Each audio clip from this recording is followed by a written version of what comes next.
अस्सलाम वालेकुम, खबरदार में खुशामदेद। मैं हूं आपका होस्ट आफ्ताब इकबाल। ख़वातीन व हज़रात, आज आपकी मुलाकात करवाते हैं खान बरादरान के साथ। में रंग भरे बादलों बहार चले चले बिया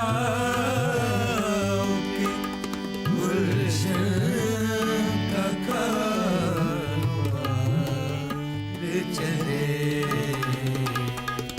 फूलों में रंग। क्या बात है, वाह वाह। भरे बादलों बहार चले। अंतरा भी अता कीजिए इसका। अरे अभी अभी अभी नहीं, माइक है बनाना पका करके। अच्छा, वो कफस उदास वाला। कफस उदास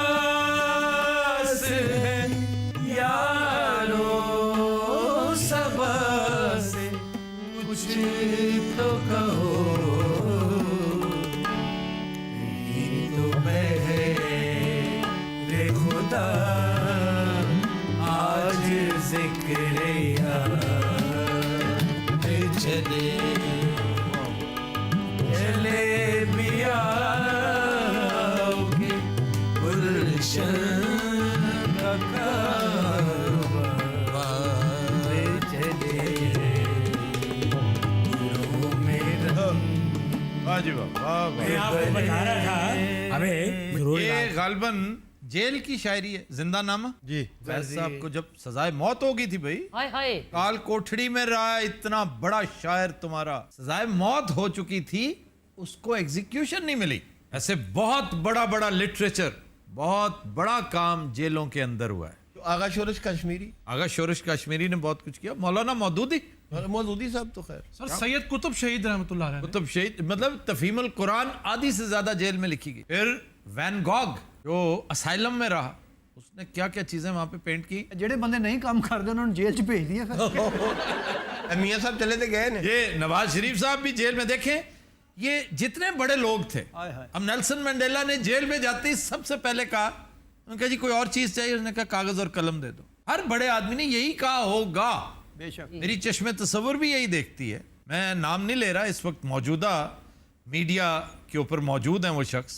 वो कहते हैं कि मुझे मार्शल लॉ दौर में जेल फेंक दिया गया, तो मुझे डराने के लिए एक मेजर साहब आ गए।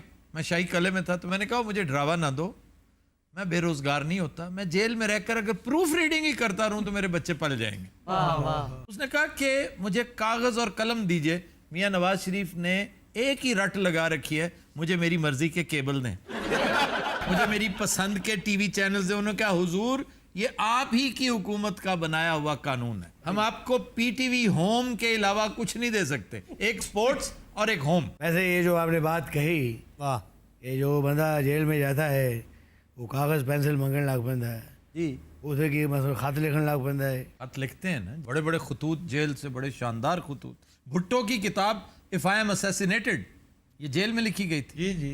और इसका मैन्यूस्क्रिप्ट स्मगल आउट हुआ था। प्रहन चोपड़ा ने इसका इंट्रोडक्शन लिखना था। हमारे भाई भी गए थे जेल में, आय हाय। इन्होंने वहां जाके संगीत लिखा है, संगीत पूरा। संगीत पे कोई किताब लिखी थी? नहीं, संगीत लफ्ज लिखा था सिर्फ लफ्ज संगीत लिखा। जी, इन्हें कंन ते लिखिया थी ना। अच्छा पहले उन्हें चपेड़ा पईयां कंन ते लिखण दी वजह तो। अच्छा उन्होंने कहा मामा ये कंन तेरे प्यो दी है। अच्छा, उस तो बाद ਇਹਦੀ इमला ते इन्हें जुतियां पईयां। वो कैसे? इन्हें संगीत स्वाद ना लिखता सी। वही स्वाद है ही संगीत है कूड़ा।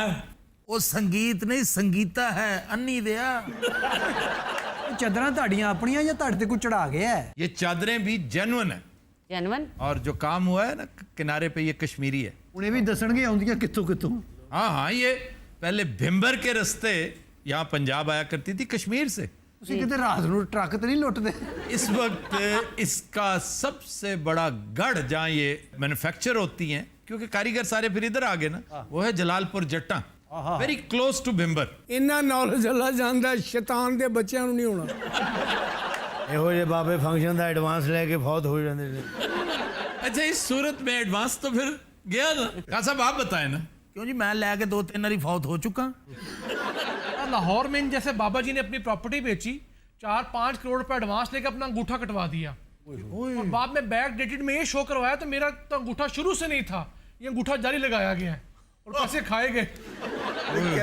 स्टोरी है सर। ये जो कंसंट्रेशन कैंप्स में होते थे ना, साइबेरियन कैंप्स में, फ्रॉस्ट बाइट जब हो जाती ना, फ्रॉस्ट बाइट शुरू हो जाती, क्योंकि फिर उससे कैंसर शुरू हो जाता है। फिर वो उसका बेस्ट इलाज है कि उसे कटवा दें। तो वो काटते नहीं थे कि इतने दिन काट दिया अगर तो ये बेकार नहीं देगा, ये मेहनत नहीं करेगा, तो मर जाए, मरता है तो कैंसर। तो फिर जो समझदार कैदी थे वो अपने दांतों से अंगूठा काटते थे। अच्छा ਇਹੋ ਜਿਹੇ ਨੌਲੇਜ ਵਾਲੇ ਬੰਦੇ ਕੋਲ ਨਾ ਡਾਕਟਰ ਵੀ ਨਰਵਸ ਹੋ ਕੇ ਫਿਰਨ ਡਿਆ ਹੁੰਦਾ। नहीं, आप फिल्म देखें, जैक रीचर, नई फिल्मों में से एक है, टॉम क्रूज की, ये 2-3 साल पुरानी फिल्म। जी जी मैं देखी। उसमें ये सीक्वेंस है दिखाया, भाई ने भी बचपन में अंगूठा काट खाया। अपना अंगूठा। नहीं, ताया जी था। वो क्यों? ਇਹ ਛੋਟਾ ਜਿਹਾ ਸੀ, ਅਸੀਂ ਇਹਨੂੰ ਰੋਜ਼ਾ ਰਖਵਾਤਾ अच्छा, ਔਰ ਠੀਕ ਅਸਰ ਦੇ ਟਾਈਮ ਇਹ ਮਰਨ ਵਾਲਾ ਹੋ ਗਿਆ। ਇਹਨੂੰ ਤਾਇਆ ਹੀ ਸਾਹਮਣੇ ਲੱਭਾ। ਤਾਏ ने कहा भी ये समोसा खा ले। इन दोनों भाइयों ने मेरे लिए बहुत कुछ किया। अबे भाई ये छोटा तू सारा कुछ ते लिख के दे दे, ਅਸੀਂ तेरे लिए जो कीता ना ते अपनी बकवास बंद कर ला। भाई जब पैदा हुआ अम्मी फौत हो गई। ओए होए। दादा जान ने इसको पाला, दूसरे दिन वो भी फौत हो गए। उसके बाद इसकी जिम्मेदारी चाचा जान के पास चली गई। वो भी फौत हो गए। नहीं, वो दौड़ गए। और तुम यहाँ बैठे सिर्फ उंगलियों के कड़ाके निकालते रहते हो, कोई काम भी करते हो? ਮੈਂ ਤੁਹਾਡੀਆਂ ਗੱਲਾਂ ਸੁਣੀ ਜਾ ਰਿਹਾ, ਖੁਦਾ ਦੀ ਅੰਗੂਠੇ ਕਸਮ। ਚੈੱਕ ਕਰ ਰਿਹਾ ਜੀ। ਤੁਹਾਨੂੰ ਲਾਲ ਮਿਰਚਾਂ ਤੋਂ ਲੈ ਕੇ ਹਲਦੀ, ਪਿੰਡਾਂ ਦੇ ਵਿੱਚ ਕੱਟੇ, ਗਰਦੋ ਗੁਬਾਰ, ਜਿਹੜੀ ਚੀਜ਼ ਦਾ ਤੁਹਾਨੂੰ ਨੌਲੇਜ ਨਹੀਂ ਇਹੋ ਜਿਹੇ ਬਾਬੇ ਕੁੱਤਾ ਪੈਣ ਤੋਂ ਪਹਿਲੇ ਵੀ ਹੋਸ਼ ਹੋਈ। ਖੈਰ ਜਾ ਪੁੱਤਰ, ਤੂੰ ਕਿਸੇ ਦੀ ਟੈਂਪੋ ਬੋਲ ਕੇ ਹੀਟ ਹੋਈ ਜਾਣ ਡੇ।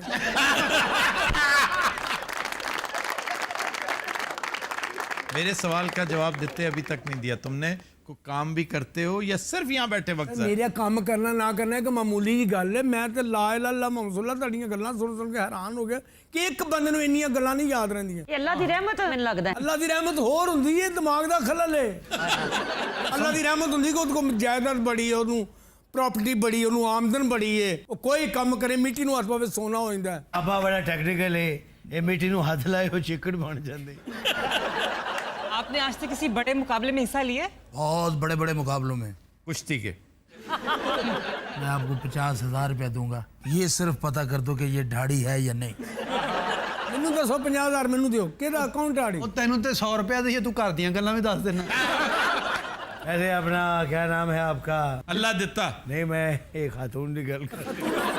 मैं हैरान है कि ये थाना अल्लाह देता कि मैं आप तीनों बहनें क्या करती हैं? मैं आपका बहुत बड़ा फैन हूँ, मेरे बारे में ऐसी बात ना ਇਹ ਵੈਨ ਪਾਉਂਦੇ ਨੇ ਜੀ ਮੁਰਗਿਆਂ ਤੇ। यार ये फिर बीच में बोल पड़ता है। ਇਹ ਫਿਰ ਪੀਟ ਵੀ ਆ ਔਰ ਸਾਰੇ ਮਰ ਜਾਣ, ਕੱਲੇ ਨਾ ਹੋ ਕੇ ਹੋਸ਼ ਕਰਕੇ ਆ ਜਾਏ ਯਾਰ, ਖੁਦਾ ਦੀ 12-13 ਘੰਟੇ ਸੌਂ ਕੇ ਫਰੈਸ਼ ਫਰੂਸ਼ ਹੋ ਕੇ ਸਾਰਾ ਮੁਲਕ ਤੋਂ ਕੋਈ ਡਰਦਾ। और मैं तो आज ਚਾਹ ਸਾਬਣ ਨੌਕਰ ਵੀ ਵੱਜਣ ਦੇ ਹੁੰਦੇ ਨੇ ਆਪਸ ਚ, ਸਿਰਫ ਸਾਬਣ ਲੱਭਣ ਚੱਕਰ। ਪਾਣੀ ਕਿਉਂ ਨਹੀਂ ਆ ਰਿਹਾ? ਉਹਨਾਂ ਨਾਲ ਕੇ ਬਿਲਾ ਵਜ੍ਹਾ ਖੋਲ ਦਿੰਦੇ ਨੇ। हर नौकर दुआ मंगता घरों निकल जाए, दफा हो जाए। एक नौकर को 3-3 टेलीफोन ने, हाँ निकल गया, हाँ गेट को पहुंच गया, गेट वाले फिर रोन दे अंदर। अच्छा, जंग च ਇਹੋ ਜਿਹੇ ਬਾਬੇ ਸੁੱਤੇ ਪਿਆ ਤੋਪ ਥੱਲੇ ਆ ਜਾਂਦੇ। आराम से बैठो, हमारा कीमती वक्त जाया मत करो। पिंडा में सेमी वाली घोड़ी हुंदी तेरे मुंह वर्गी।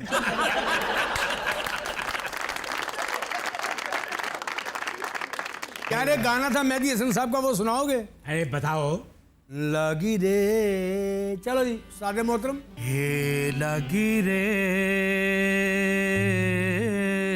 क्या बात है? जलवा। लगी लगन ये दिल,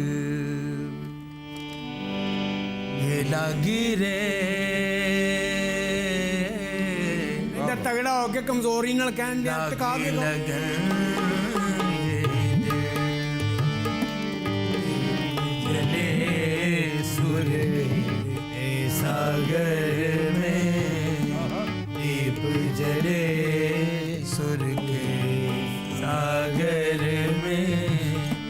जब मैं गीत सुनाऊं, ए लागी रे,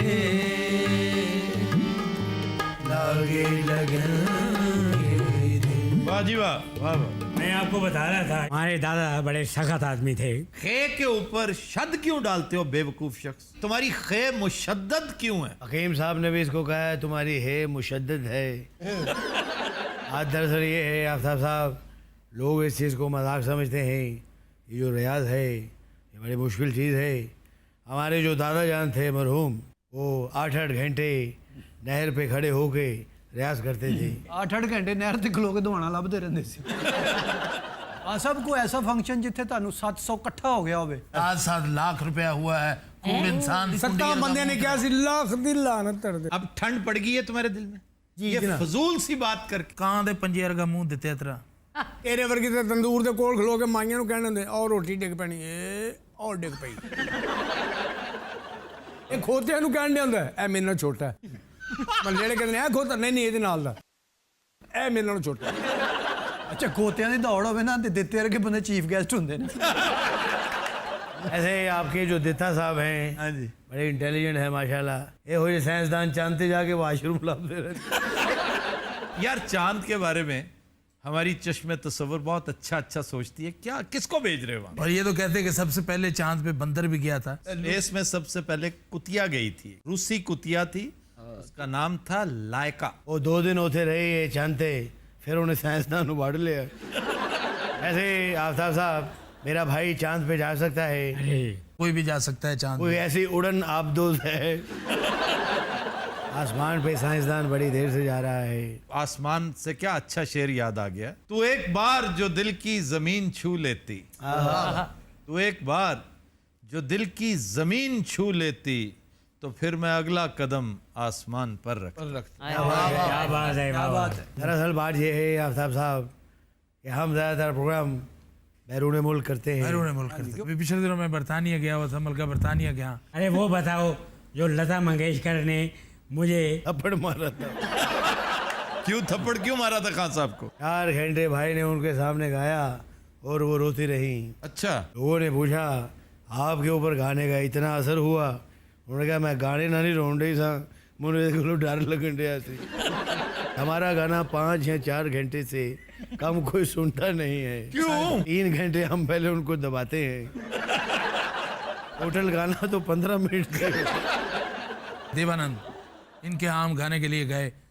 आपने सुना होगा कि उन्होंने किताब में भी हमारा जिक्र किया है। देवानंद ने किताब लिखी। Romancing with life, romancing with life. उसमें जो अहम जिक्र है वो नवाज शरीफ है। नवाज शरीफ की एक दिलचस्प बात देवानंद के हवाले से, ये अब पता नहीं मुझे इसका तज़किरा करना चाहिए या नहीं, लेकिन मुझे उन्होंने ऑफ द रिकॉर्ड नहीं कहा था।